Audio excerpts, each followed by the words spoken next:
زي اسكعزي مستسمع مون زي دوك تولي دلي واني رمتايلم دحان ሽምቅ ውጊያ ዓመታትን ረፍት ነሱን ሲሉ ፊልድ ማርሻል ብርሃኑ ጁላ ገለጹ።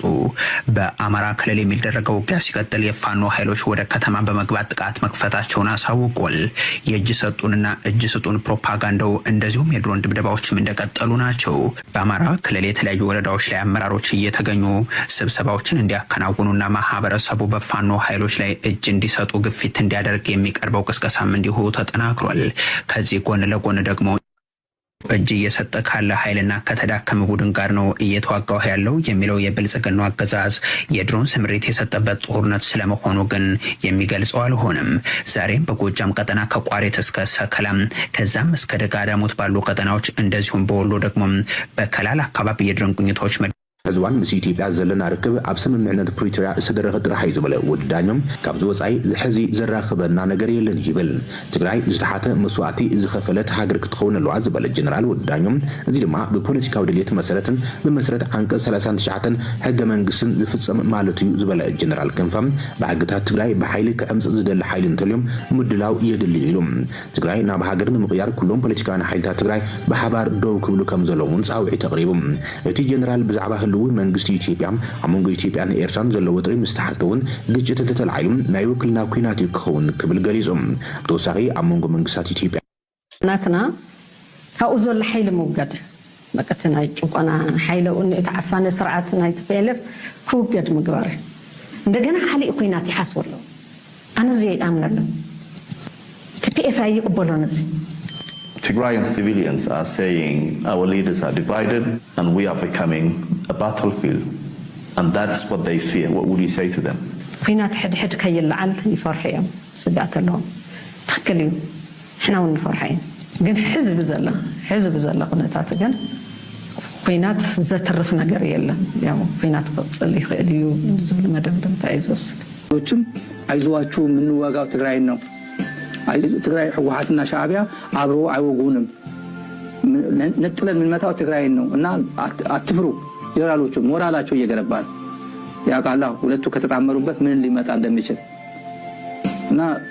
ከኤርትራ ጋር እየተግባባን ነው ከጓደኞቻችን የጋራ ጓደኞቻችን እያግባባን ነው እኔ አልነካም አንተ ባትንካኝ ወደሚለው እናቀዘቅዘዋለን ትንሽ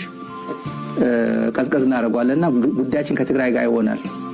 ከትዲፍ ጋር ነው ከህወሓት ጋር ነው የምንገጥመው እና ግራ ይገባችሁ በቀላሉ ከነሱ ጋር እንቀጥማለን የኤርትራ ሰራዊት እኛ ጋር ጣልቃ እንዳይገባ እየተረጋገረ ነው ይላል እና ያቀጥፋት ነው ሞራል ግንባታ በዚህ ደረጃ አይደለም ሞራል የምትገነባው አንተ የሰራኸውን የኢትዮጵያ ጀግናው የኤርትራ ሰራዊት ያለው መሐመድ ተሰማ እኛ ከዚህ በኋላ የኛ ደም እንትና ቀብሯል የኔ አጥም እንትና አለቆብኝ ለኢትዮጵያ ጀነራሎችም አይዟችሁ የምንዋጋው ትግራይ ነው ስለዚህ ኢትዮጵያ ለሚፈጠሩ ጥፋቶች ዋና ወሳኙ እሱ ስለሆነ ተጠያቂ መሆን ያለበት እሱ ነው አንዱ ይሄ ሁለተኛ ስትራቴጂካሊ ለምን ነው ላይ የምንናገረው አብይ በኦሮሞ ፕሮቴስት ጫንቃ ትግል ስልጣን ያዘ በኢትዮጵያ ስም እየማለ ስልጣኑን አጠናከረ አሁን ደግሞ በኦሮሞ ብሔርተኝነት ተዋሽቆ የኦሮሞ መንግስት ነው ኦሮሞ ስለሆንኩ የተነሱብኝ ብሎ ይከላከል ይፈልጋል ልጅ ሆነን ታቅ እንደሆነ አንዳንድ ልጆች አሉ በድንጋይ ወሮ ሰው ይመቱና ሮጠው ቤታቸው ውስጥ ይገባሉ አንተ ተናደድና ቤቱ ላይ ድንጋይ ስትወረውር ቤተሰቡን በሙሉ ታስቆጣለህ ሄዱ በረኻ ዘወፈሩ መናእሰይ በሓፍሻኻ ህዝብ ትግራይ ከቢድ ዋጋ ዝኸፈሮ ንሳና መርሐቶ ማለት ንሳና መርሐቶ ኣብቲ ናይ 17 ዓመት ብዙሓት ተጋደልቲ ፈንግል ገጥ ኢላ ኣርጊጣ መናእሰይ የውድያስ መሪሕነት ናይ ማለሊት ኮይናስ ካው እንደገና ናይ ሃገር መከላከያ ድሕሪ ዓወት ናይ ህወሓት ኮታ ተጠቂማ ናይ ህዝብ ትግራይ ቦታ ሒዛ ኣብ ኩሉ ናይ ስልጣን እርከናት ዝተገልገለት ዝተጠቀመት እቲ ናይ 17 ዓመት ብረታዊ ቃልሲ ናይ ህዝብ ትግራይ ካብ ገዛ ካብ ሓደ ክሳብ 7 ደቁሱ ኢኑ ነዚኣ ወንበር ዘትሕዘ ህዝቢ እኖታት ንባዓተን ተነፂፈን ደቀን እናተረእወን ኣብ ዓይነን እናበኸያ ዓይነን ዓዊረን ዝሞታ ማዓት እዩ ኣራኽሻቶም ስዋእታ ኣማራሲሓ ብፆታ ከይቀበረት ትማል እና መርሐት ባዕላ ዘወደቶም ንዓኣ ኩሉ ፈቐዲ በረኻ ዝቆረዩ ጋና ከይቀበረት نبعث نيادتات كي حبست أكم زي عينت ناي قعزين آتي أختري أخلها بتعام خاط سكن سلسة دقاقة طعم يا دقاقة كاب حزب تግራይ ሃፍታ እያ መሪጣ ካብ ህዝቢ ትግራይ ስልጣና እያ መሪጣ ብኸባቢያውነት ብስየ ብርሃ ተጸልያ ብዘይኮነ መንገዲ ንህዝቢ ትግራይ ብከምዚ ዓይነት መንገዲ ክተማራስሖ ንውድብ ህዝባውያን ሓርነት ትግራይ ስና ከይነቐለት ከም ቃቑሖት ከም ብርጭቆ ተንከባኺቡ ኣብ ዝለዓለ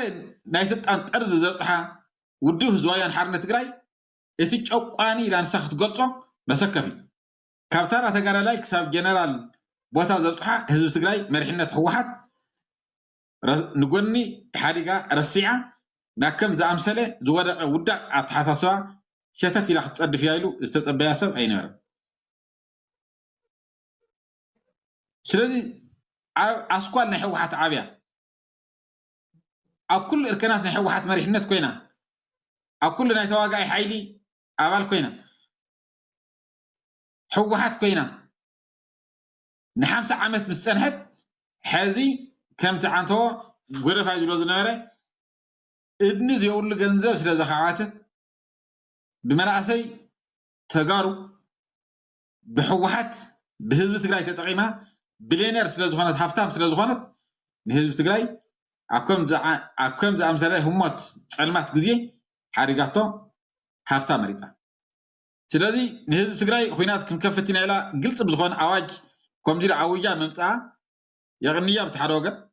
نسخة غيرية نسخة مرحية هزب تجري بحلا هزقن يلا نتاريخ كمل تزي تات قبريات تحاسو زلخي من يبلعها حاجرنا هالرئينا من يأخذ حين وين السخي من أسي يبلع أخي توسخ سلطان توسخ هافتي توسخ السخي هتقصل تحاسوي انتهى اللي خير صحيح الحمد لله قطرية شجري ولا تاريخ خفالي النائية رفض زرنجر زي من أنا شو نفتكر نبني مزع جزاه الله أخونا اللي أخذنا تنقرط أحط عمر دماريام كل عو عفارنا واللي أنت دوري زل خالي إمبر نساء أو زجرم جزاء خفيلة أبي حمد وزمد الله بقانت تصلح الله يا خفيلة تنبر الله ونقدأ زلا حتى إيكونومي إمبر نسألنا تلك على سنوون إيكونومي ما تشمع عالم ناي سلام حيلي يلو سينافرن دشكان زعتاق تمكرا يلا ناي سلام حيلي عتكرن كل عفدا في اركيو ذك على سنبار سلام وصل في يتقبر ويك عنتا عينا ولا سيفيل ديس اويدنس ويك عهدوان بيتينت غيري ذك على سنبار ابرخا شفتكا رنجر تخدينكا باترول ناي مكلاكيا حسكا زوريا خاول انت حيت حد من كي تملتن ولا إثيوبيا مكلاخا حيلتات تعاتكا أتوقع حيلي حسكاس ناي سلام حيلي زبال ناي سلام ترجم كمان معادي تقوليتو تاي خوينا أنا عايت ردان بارادوكسي بتعامل مالت حق ذا مساحتي أتوم تمتمال نفلتم جنرالات تمتمال نفلتم مسوات نزل طرفنا يوم ديم زولون كالي مرمرن حتى نزل لين ديو وزخونه هالاي بارادوكس تزارات تقن إحنا سلامنا ندلي كيناتي ندلي انتو المو ግን ብሕገ መንግስትን ሕገ መንግስታዊ ስርዓትን ሓላፍነት ዝመፀ መንግስቲ ትግራይ ካብ ወረዳን ጣብያን ተዓዘዋ ዘሎ እቲ ግዜያዊ ምሕዳር ከዓ ብውዕሉ ክሪተርያ መሰረትን ብሕገ መንግስቲ ትግራይ ተጣየሸን ከዓ ብሓይሊ የኸወርደት እጡቕ ሓይሊ ሒዛ ብሓይሊ ክትወርድ ተኮይና ከመይ ገይራ ሰላም ይደሊ ትብል ዘላ ተኻሊእ ፓራዶክስ ከዓ ግልጥ ኢላ ከዓ እንታይ ትብል ውግእ ይተርፍን ትብል ባይዘወይ የርሃባ ገልፂያ ገይራትላ ጌታቸው ከዓ ዕሉ ፍርተራ ክጠብና እንደሉ ኩናተይ እንደልን ነይሩ ዝሓለፈ ሰሙን ሕጂ ግን ኩናተይ ይቀረን ኢላትና ኣላ ንናይ ኢትዮጵያ ሰራዊት መሪሓ ኣቱ እየ ማለታ እዩ ብጀነራል ዘውዱ ንጥቡቅ ዝገበረቶ መናእሰይ የድልየንን ኣነ ሕዝቢ ሓመቕ እኹል ስለዝኾነ ብጣዕሚ ንሓፍር ትግራዋይ መንነት ረኺባ ትግራዋይ ክብርን ዝናን ረኺባ بناي تجراي مسوعة كبرن بناهز تجراي كوتا تواهيلو بأفريقيا درجة سلام أسكبار خير هذا فريق تحفتي أو يحمد نخي حدقة يقول عن ستن كي ساعن كبرن خي ساعن هذا تجراي مرحلنا هنا إياه ناي تجراي من النت ناي تجراي كبرن هنا إياه أو زخون خام خيدا ናይ ዝኾነ ጣብያን ወረዳን ነፃ መውፅኢት እየ ክትብል ከላ ስሕት መዓልቲ ውዒላ ይንብላን ሓሲባን ደጋጊማን ይኣትያቶ ኣስተንቲና ይኣትያቶ ብዙሕ መጠንቀቕታ ብዙሕ ምክሪ እውን ተዋሂብዋ ነይሩ ብሰራዊት ትግራይ ሕዚ እውን ግን የረፈደን ምንሳሕ ይከኣል እዩ ናብዚ ካብ ምላስ ይከኣል እዩ ንሎማዓንቲ ግን ኣነ ይሕፍረኒ እዩ ስታድዮም ካብዚ ንዓቐ ክዛረብ ብጣዕሚ እዩ ዝከብደኒ ብሓቂ ህዝቢ ትግራይ ኣብ ማዓስከር ደብሪኻ ህዝቢ ትግራይ ኣብ ትሕቲ ብዛእታዊ ሓድነት ከይተመለሰ በረኻ ደብሪኻ ፀልማት ደብሪኻ ብትንትን ምስ በለ ዝበርሰሉ ነው ዝጠፍቀሉን ተወሳኺ ጥይት ክትኩስ ናይ ህዝቢ ትግራይ ተወሳኺ መስዋዕትነት ክትኽፍል ተወሳኺ ቆስሉ ክትጎድእ ብልፅግና ዝኣክል ክንድኹማ ዝኸውን ፀላኣይ ህዝቢ ትግራይ ሓጥፋ እናበለስ ናብ ፀላእ እዚ ኢዳ ክትህብ ጀነራል ዘውዱ ትማሊ ንደርጊ ኢዳ ዘይሃበት ትማሊ ንኢሃፓ ኢዳ ዘይሃበት ትማሊ ንሚኤሶን ኢዳ ዘይሃበት ትማሊ ንኩሎም ዕጡቋት ኢዳ ዘይሃበት ሕዚ ንብልፅግና ኢዳ ሂባ ምስ ብልፅግና ኮይና ተመሊሳ ነቶም ብዙሓት ክባታት ዘትረፍዋ TDF ሰራዊት ትግራይ ክትወግእ ካብ ምርኣይ ዝሕፍር ዘንውር ነገር የለን